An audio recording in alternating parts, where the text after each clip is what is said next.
All right. Welcome, everyone, to another episode of Sales Pipeline Radio. I'm your host, Matt Heinz. Excited to have you all here today. Have a really exciting topic, conversation, and guest today talking about the impact of sales, impact of AI on sales, the evolution of tech in sales. So we'll get into that here shortly. If you are watching, participating, listening live on LinkedIn or YouTube, thanks so much for joining us in the middle of your workday and work week. If you are listening and watching on demand, thanks very much for checking us out, for listening, for subscribing, for downloading. If you like what you hear today, every episode of Sales Pipeline Radio, past, present, future, always available at salespipelineradio.com.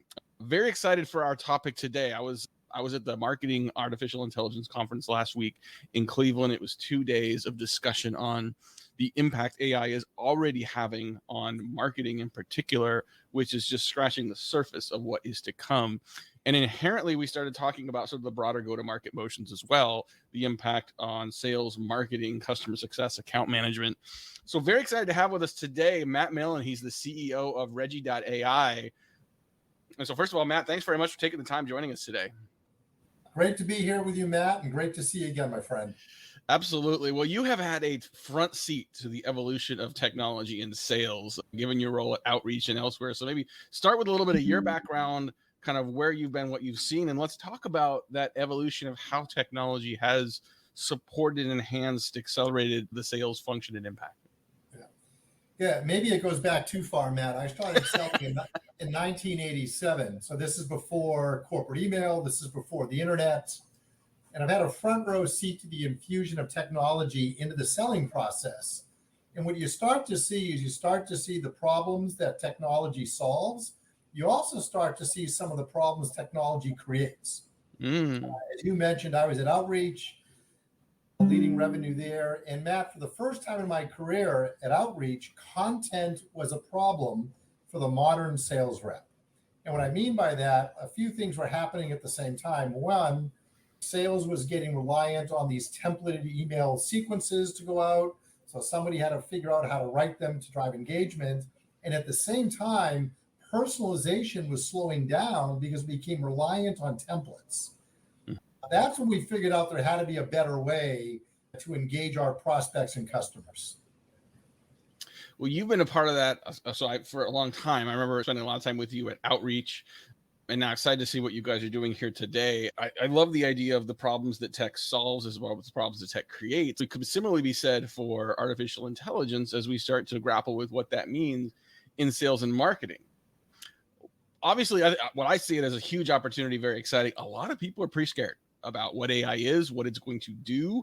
Talk a little bit about that. Let's talk about that up front and address some of those fears and how you are addressing and managing that with the work you do and with your customers. Yeah, I think to give that context is like to look at the evolution of selling. You know, at the earliest stage, most reps did everything. Most reps were full cycle. We didn't have any technology. You rely on habits and bias in terms of what to do. You know, 10 years ago, software automation came for sales. And this was like an amplification of activity. Good activity got amplified, bad activity got amplified. Right. But it allowed us to do more. And it also, from a team perspective, you started seeing role specialization in teams where you had teams like sales development reps focusing on top of funnel, account executives or closers, post-sale and success. You started seeing that. Then all of this automation started giving us insights and data. So it wasn't just do more. We could start figuring out what was working and how can we get better. And we're in a completely different world now. And the new world is this. We're going from simple automation, and simple automation is really where the human makes the decision and the technology helps us execute. And that's the world of sales engagement as we know it, where you can have some automation in your CRM helping you here. But where we're going is AI automation. And the difference is like the machines are going to make the decisions and humans will help execute the tasks. So the major shift is like who can make the better decision based on the data very quickly and help guide us into optimizing the actions and the activities that we're taking to drive the results and the outcomes. I think that's a really important distinction between the jobs and the tasks, because at the same time, I hear some salespeople and even people throughout go-to-market, marketing, sales, other roles worry about what AI is and what it's going to do. They concurrently complain about some of the tedious, repetitious tasks that they're asked to do. And if you look at frontline salespeople, like, oh, we need you to prospect, we need you to create this email, we need you to mark all this in CRM, like all these things the salespeople have complained about forever, rightly, right? Because this isn't an active selling motion. Like, this seems like this is a godsend if we now have robots and machines that can take those tasks off of our plates and let our craftsmen, like our specialists who can master the art of sales and do what they do best with more of their time. Yeah, I would agree. And you might also want to like deconstruct those tasks. So there's elements of those tasks that we can better leverage technology, better leverage AI. So think about personalizing an email for a moment. You can't personalize without doing research, and research takes time. So I would go out to Matt Heinz's LinkedIn profile. I would look at your company website. I would search news on you. I check your Twitter feed. I have to open up multiple tabs, go to multiple places, and then I've got to extract something that's contextually relevant to why I want to reach out. And then I've got that daunting task of how do I take what I've learned about you, combine that with why I want to talk to you, and compose an email worth reading that's going to get your attention. So the average rep, that's going to take 17 to 22 minutes to do with some pretty poor engagement. My product will do this in 37 seconds, and the engagement is significantly higher. It can be, depending on whose stats you're looking at, 250 to much higher. It's going to depend. But the point is, you're doing two things at the same time here, Matt. One is you're increasing your ability to drive productivity. So what used to take 17 minutes now takes 37 seconds. So you're doing more. And in most cases, you're doing better because the contextual nature of the email, how it's written using industry best practices, is typically better constructed and designed to stand out in the mailbox and drive engagement. So we're going further, faster with AI. Mm-hmm. That's what the net result is.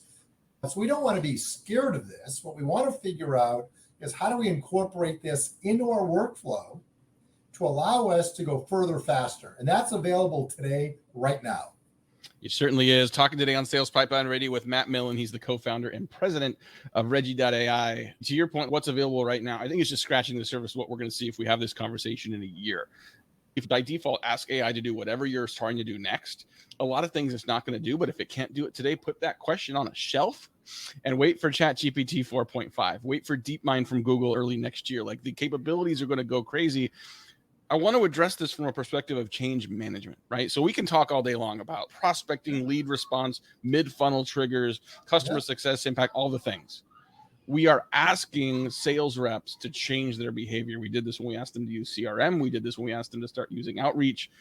New tools, new processes, changing my behavior, even if it is to my benefit. Sometimes it starts with a response of trepidation. So how, from your experience, having done this so many times, how do you manage through the change management to get adoption of these new tools?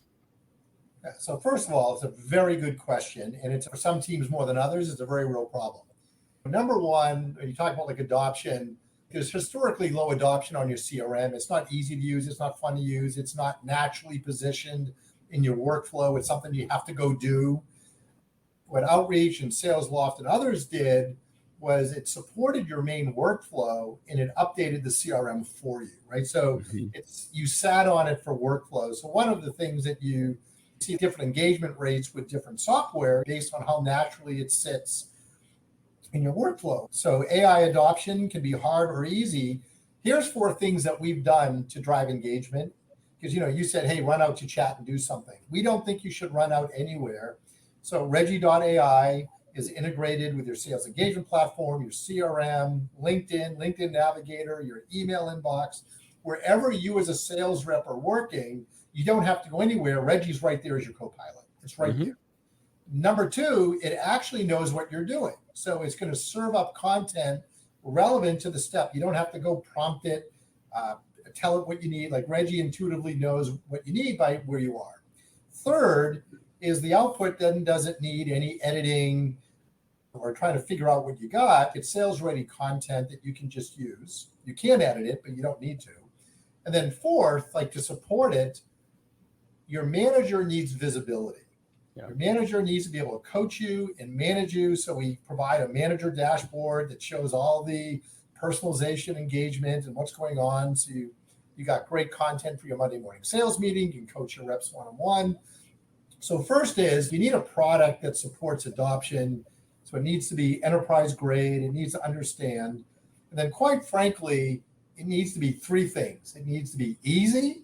Mm-hmm. It needs to be fun. And it needs to work. It needs to do what the promise is. And that's how we think about it.